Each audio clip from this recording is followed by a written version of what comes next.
మాజీ మంత్రి విడుదల రజనీ మరిది గోపి అరెస్ట్ అయ్యారు. హైదరాబాద్ లో గోపిని ఏపీ ఏసీబీ అధికారులు అరెస్ట్ చేశారు. స్టోన్ క్రషర్ యజమానిని బెదిరించి డబ్బులు వసూలు చేశారన్న ఆరోపణలపై ఇప్పటికే కేసు నమోదు చేశారు. ఈ కేసులో ఇప్పటికే రజనీ, గోపి, అప్పటి విజిలెన్స్ అధికారి జాషువా, రజనీ పిఏ రామకృష్ణలపై కేసు నమోదైంది. ముందస్తు బెయిల్ కోసం రజనీ, గోపి హైకోర్టును ఆశ్రయించారు.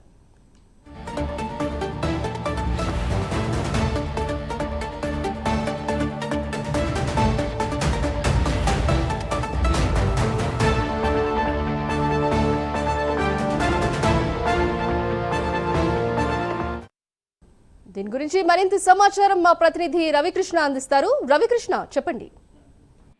అంటే ఏదైతే విడుదల రజనీ మరిదిని ఈ రోజు ఉదయం పోలీసులు అరెస్ట్ చేయడం జరిగింది. ప్రధానంగా కూడా స్టోన్ క్రషర్ యజమానికి సంబంధించి ఆ స్టోన్ క్రషర్ యజమాని బెదిరించినటువంటి కేసు ఏదైతే ఉందో దాంట్లో ప్రధాన నిందితుడిగా ఉన్నాడు. దీనికి సంబంధించి ఈ విడుదల రజనీ, మాజీ మంత్రి విడుదల రజనీ, అదేవిధంగా కూడా ఈ మరిదైనటువంటి ఈ గోపి మీద, అలాగే పిఆర్ఓగా ఉన్నటువంటి ఈ రామకృష్ణ మీద కూడా కేసు అయితే నమోదైంది. ఈ నేపథ్యంలోనే వాళ్ళని అరెస్ట్ చేసేందుకు మాత్రం పోలీసులు చూస్తున్నటువంటి నేపథ్యంలో ప్రెసెంట్ అయితే మాత్రం ఈ రోజు ఉదయం గచ్చిబౌలిలో, హైదరాబాద్ లో ఉన్నటువంటి గచ్చిబౌలిలో ఈయన గోపి ఉన్నట్లుగా కూడా గుర్తించినటువంటి పోలీసులు, గుంటూరు పోలీసులు ఆయన అయితే ఉదయాన్నే అరెస్ట్ చేశారు. అరెస్ట్ చేసి అక్కడ ఉన్నటువంటి గచ్చిబౌలి పోలీస్ స్టేషన్ కి తరలించడం జరిగింది. అక్కడ ఫార్మాలిటీస్ పూర్తయిన తర్వాత అతన్ని ఇక్కడ ఉన్నటువంటి విజయవాడలో ఉన్నటువంటి సిఐడి కార్యాలయానికి తీసుకొచ్చే పరిస్థితి అయితే ఉంటుంది. ప్రధానంగా కూడా ఏదైతే స్టోన్ క్రషర్ యజమాని ఉన్నాడో, బాలాజీ స్టోన్ క్రషర్ యజమాని ఉన్నాడో, ఆయన అయితే ఫిర్యాదు చేయడం జరిగింది. ప్రధానంగా కూడా తను బెదిరించి తన దగ్గర నుంచి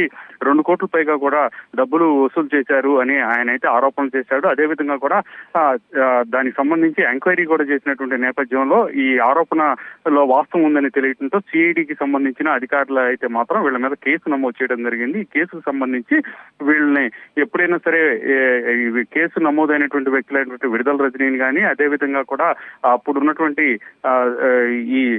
ఏదైతే ఇది స్టోన్ క్రషర్ కి సంబంధించి యజమాని బెదిరించినటువంటి కేసులో ఉన్నటువంటి విజిలెన్స్ ఎస్పీగా అప్పుడు ఉన్నటువంటి జాషువా, అలాగే పిఆర్ఓగా ఉన్నటువంటి రామకృష్ణ, అలాగే ఇక మరిదైనటువంటి ఈ దీనికి సంబంధించి గోపీనాథ్ ఎవరైతే ఉన్నారో వాళ్ళ మీద అయితే కేసు నమోదు చేశారు. దీనికి సంబంధించి విడుదల రజనీ, అదేవిధంగా కూడా గోపీనాథ్ అయితే మాత్రం ఇక కోర్టును ఆశ్రయించడం జరిగింది ముందస్తు బెయిల్ కోసం. ఈయనైతే ఎవరైతే అప్పుడు ఉన్నటువంటి విజిలెన్స్ ఎస్పీగా ఉన్నటువంటి వ్యక్తి ఎవరైతే ఉన్నారో జాషువా అయితే మాత్రం క్రాష్ పిటిషన్ కి వెళ్ళాడు. అయితే ఆయన అయితే అరెస్ట్ చేయడం జరిగింది. ప్రధానంగా కూడా ఈ గతంలో అధికారాన్ని అడ్డుపెట్టుకొని ఈ యజమానులు సంబంధించి ఎవరైతే పారిశ్రామికవేత్తలు, అదేవిధంగా కూడా స్టోన్ క్రషర్స్ యజమానులు ఎవరైతే ఉన్నారో వాళ్ళందరినీ కూడా పెద్ద ఎత్తున అవినీతికి పాల్పడినట్లు కూడా ఆరోపణలు వస్తున్నటువంటి నేపథ్యంలో దానికి సంబంధించి ఇప్పుడైతే కేసు నమోదు చేయడం, అదేవిధంగా కూడా అరెస్ట్ చేసిన పరిస్థితి కనపడింది. మరి ఈ రోజు సాయంత్రం లోపల ఈ గోపీనాథ్ ఎవరైతే విడుదల రజనీ మరిది ఉన్నారో ఆయన అయితే మాత్రం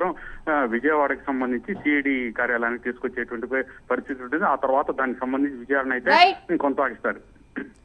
థ్యాంక్ యూ రవికృష్ణ.